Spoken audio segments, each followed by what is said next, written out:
All right, y'all, this is the bottom of the hour, y'all. We saw a disturbing video. Anybody have the news on that? There was a big fight that broke out at a school where they literally jumped this teacher.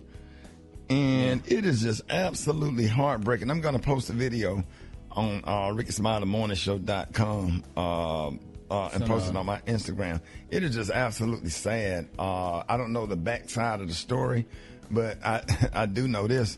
Ain't no kids nowhere in no school have any business putting their hands on the teacher. And period, point blank, no matter what that teacher said or did or whatever he did, something, go home and tell your mom. If he said something, go home and tell your mom, tell the principal.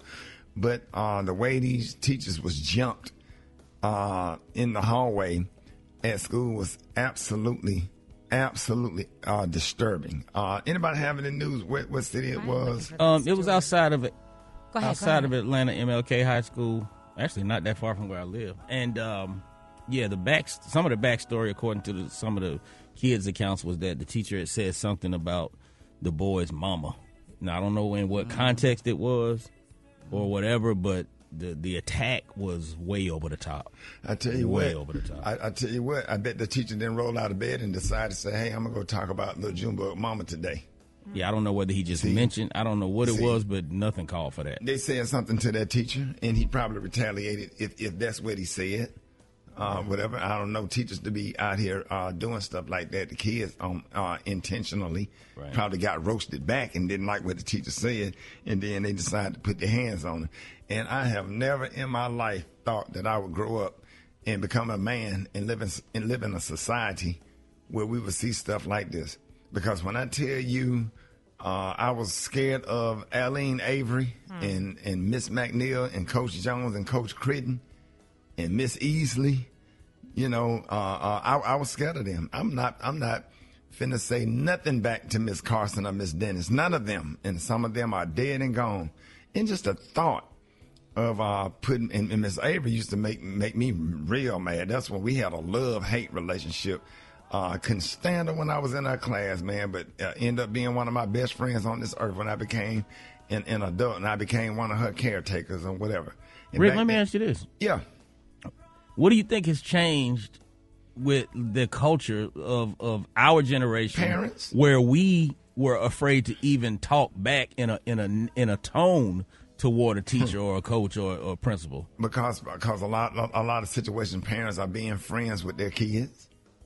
And sometimes parents are being friends with their kids to overcompensate for what they are lacking. Like sometimes the mother ain't there, or the father ain't there, or whatever the lack of. If they have some issues in their childhood, we so busy trying to give kids what we did not have, as opposed to giving them what we had. And if you like the way you turned out and you like who you are, then give kids what you had. The same discipline and the same structure still work. And when I tell you I'm so old school in my house, and you can see where the problem come from, because even in correcting my children, we make good videos. So why you got to show good videos of me and my kids all the time? Why I can't show the correction? To show how did that, well, your kids are so, everybody that got off the airplane, when we flew to Orlando, and I had my children and my grandchildren on the plane, and people would say they have never seen so many kids. These kids are the most well-mannered kids I ever seen. Yes, ma'am. No, ma'am. Thank you. When the lady come to offer peanuts or give them a coloring book or whatever, thank you. And then flight attendants pulled me to the side and said, I ain't never seen kids like this. We do flights to Orlando all day. Ain't never seen nothing like this. No iPads. Didn't even have to have an iPad. Like that kind of stuff, that kind of discipline, instruction. And we are scared to administer it because we're afraid that the kids are not going to like us. Right. And nobody cares about whether they like you or not because they don't pay any bills. It's good to have a great relationship with the kids. But where are the consequences? I never would have put my hands on Mr. McClaney. Wow. I never would have put my hands on Margaret B. Little or Rosa P. Hanks. Never. You couldn't have paid me no matter what they did or said. Ms. Avery used to talk about your mama. She said, Ms. Avery, that's so ugly. Somebody said your shoes ugly. She said, your mammy bought them. And what you gonna do? You ain't gonna do nothing. Right. You ain't really gonna go home and tell your mama, because your mama said you shouldn't have started cracking, trying to be funny. That's how you got that backlash. How dare any kids put their hands on you? And y'all better talk to y'all kids. Whatever. I was an education major, and you couldn't pay me, and that's why a lot of teachers are quitting. A lot of teachers are just have given up on kids because some of them are scared for their life. There's a lot of great administrators out there, a lot of people that could be teaching that don't want to teach because the kids are not afraid of anyone. There are no consequences. Well, that may change because Trump has a new initiative where he's bringing discipline back to the schools, back to the teachers, putting it back in their hands.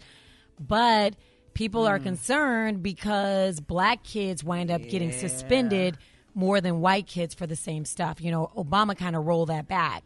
Obama started an initiative where you looked at racial bias to make sure that black kids weren't being, disciplined harder than white kids. So that's the only issue with that. And, you know, there are schools where you can still get paddled in the South. There's like 17 states that still allow paddling at schools. Yeah, and I tell you, that paddling, it worked for me because I was one of those kids that needed to have my ass whooped. And Coach Critton and Mr. Bonner, rest in peace, and Miss Rosa P. Haynes, Margaret B. Little, they swung that paddle, and they was unapologetic about it, and it made me the man that I am. We're going to be talking about it in West Trend. The more Rickey Smiley Morning Show coming up.